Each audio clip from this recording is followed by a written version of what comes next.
Hola a todos, los invitamos a disfrutar con nosotros de esta interesante historia. ¡Bienvenidos! Como vimos en otro video, en noviembre de 1845, Paraguay y Corrientes se aliaron contra Juan Manuel de Rosas, gobernador de Buenos Aires. Semanas más tarde, el presidente paraguayo Carlos Antonio López declaró la guerra a Rosas y luego eligió a su joven hijo, Francisco Solano, general en jefe del Ejército Nacional, destinado a Corrientes.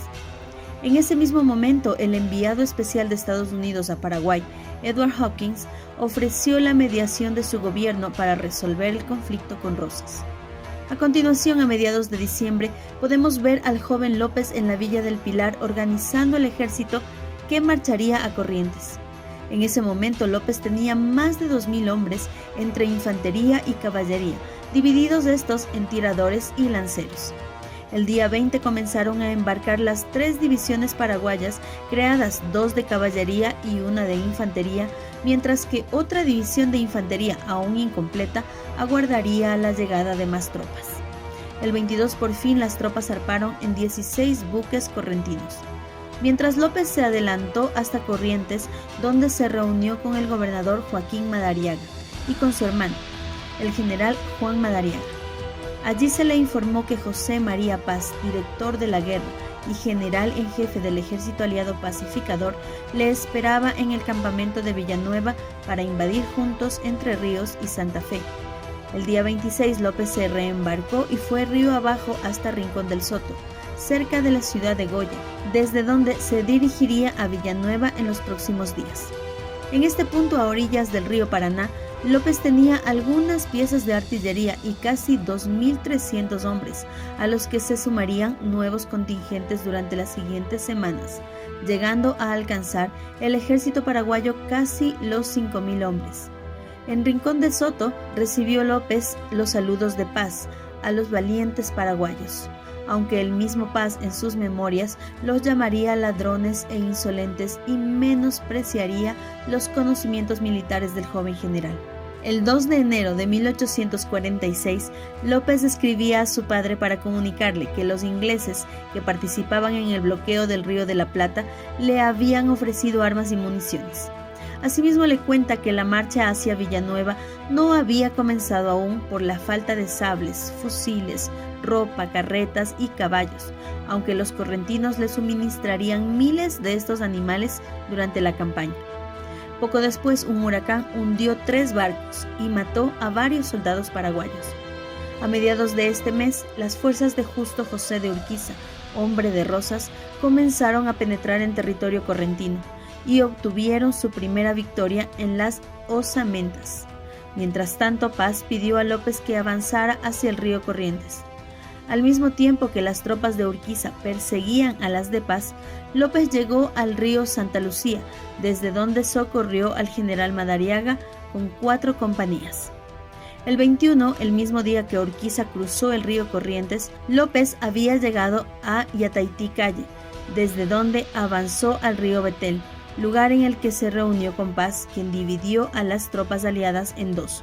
Por un lado, los correntinos y algunos argentinos bajo su mando formaron el primer cuerpo del ejército aliado pacificador, y por otro lado, los paraguayos, el segundo cuerpo, el cual, falto de entrenamiento, contó con instructores argentinos.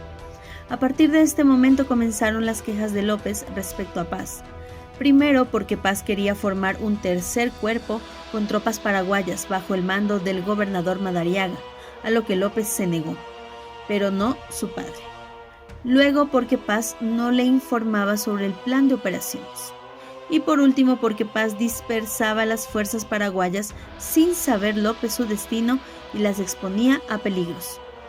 En ese tiempo, el presidente López recibió la comunicación del enviado británico William Owsley, según la cual uno de los objetivos de las fuerzas anglo-francesas que bloqueaban el Río de la Plata era forzar a Rosas a reconocer la independencia de Paraguay. A esto respondió el presidente con la pregunta de si su país podría contar con la cooperación inglesa en la guerra contra Rosas. Mientras tanto, el día 28, ante el avance de las tropas de Urquiza en Corrientes, los aliados comenzaron a marchar de forma separada hacia el norte, pasando por las proximidades de San Roque y de Tabay, aunque Paz ocultaba el destino final. Según contaría en sus memorias, ante la falta de preparación del ejército, decidió retirarse y evitar enfrentarse a Urquiza. Así las tropas enemigas se agotarían en la persecución y sería más fácil batirlas en el momento y lugar oportuno, preferiblemente en los esteros del norte, donde los enemigos quedarían encajados.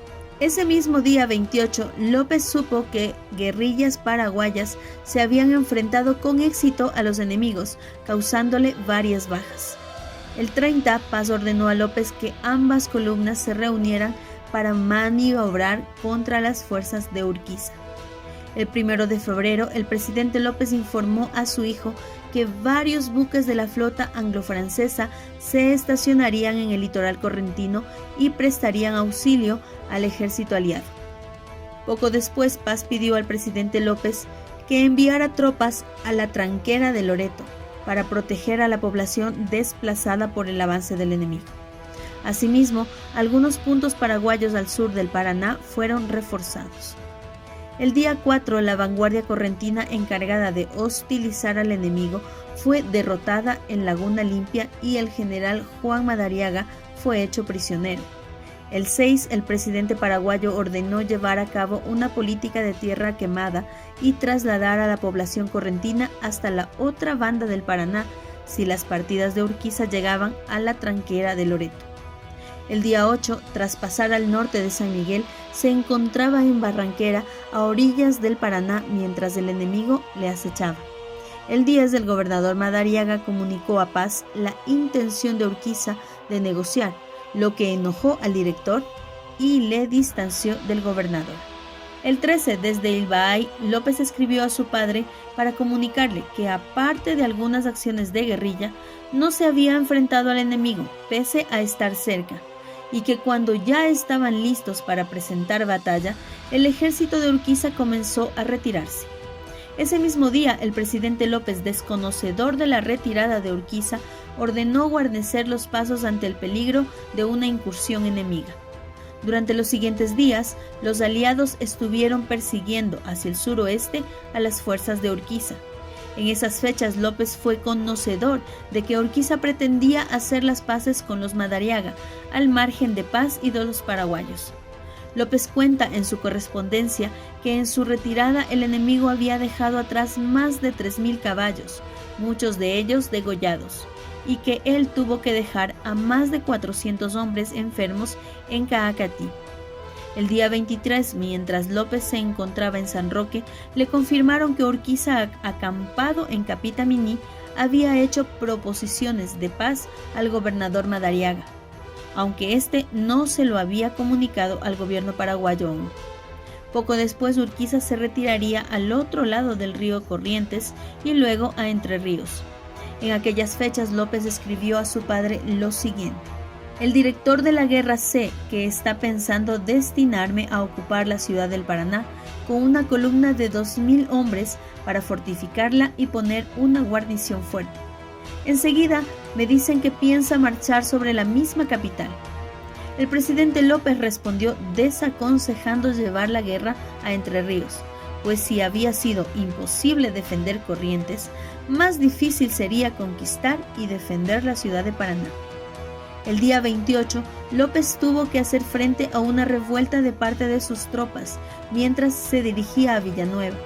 Según cuenta el joven general, 3 escuadrones de la vanguardia se sublevaron, a lo que él respondió alistando 4 escuadrones de caballería contra ellos, y cuando a punto estaba de producirse una batalla entre paraguayos, los sublevados entregaron a los cabecillas y se rindieron.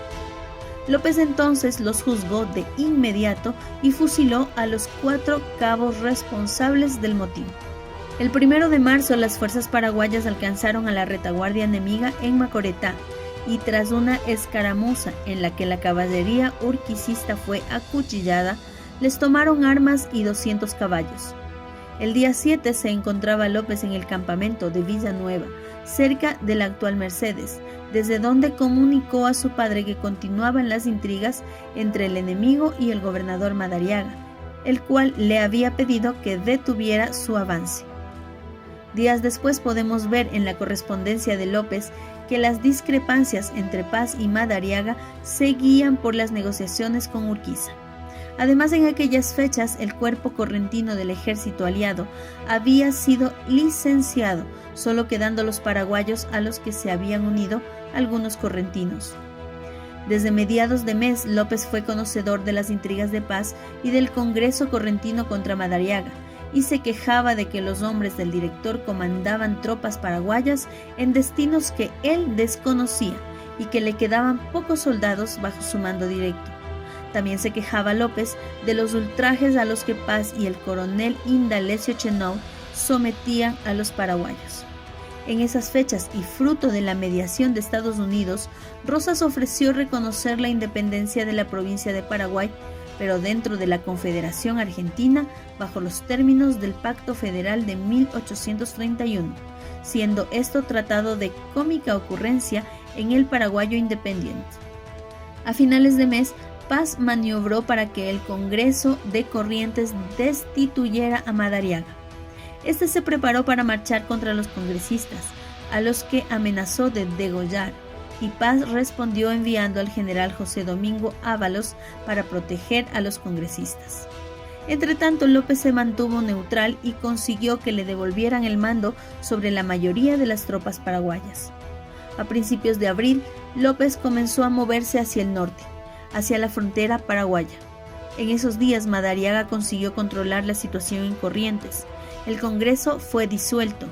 Paz fue destituido como director de la guerra y huyó a Paraguay con algunos de sus hombres, su escolta paraguaya y varios congresistas correntinos. Debido a estos desórdenes, el presidente López ordenó a su hijo que mantuviera la neutralidad y mandó a evacuar a los enfermos de Caacatí.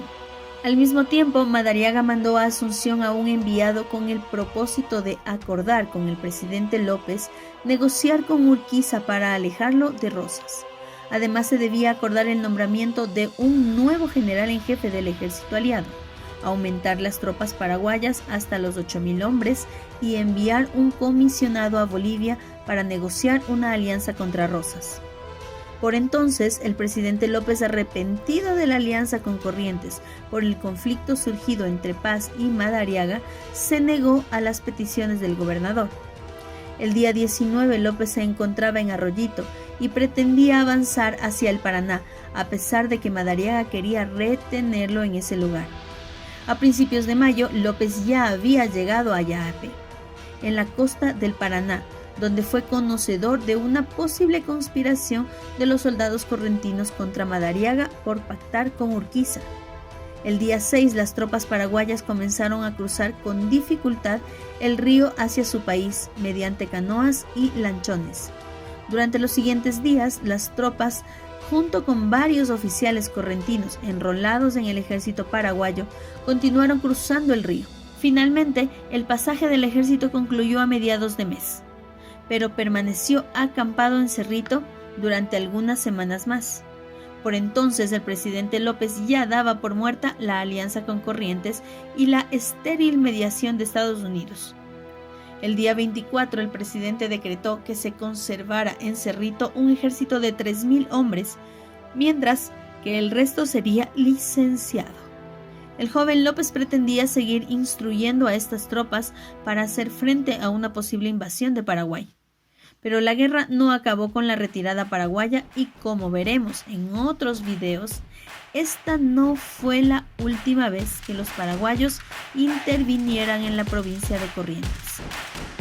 Si te gustó el video, dale like, suscríbete, comparte y comenta con tu opinión o cualquier sugerencia.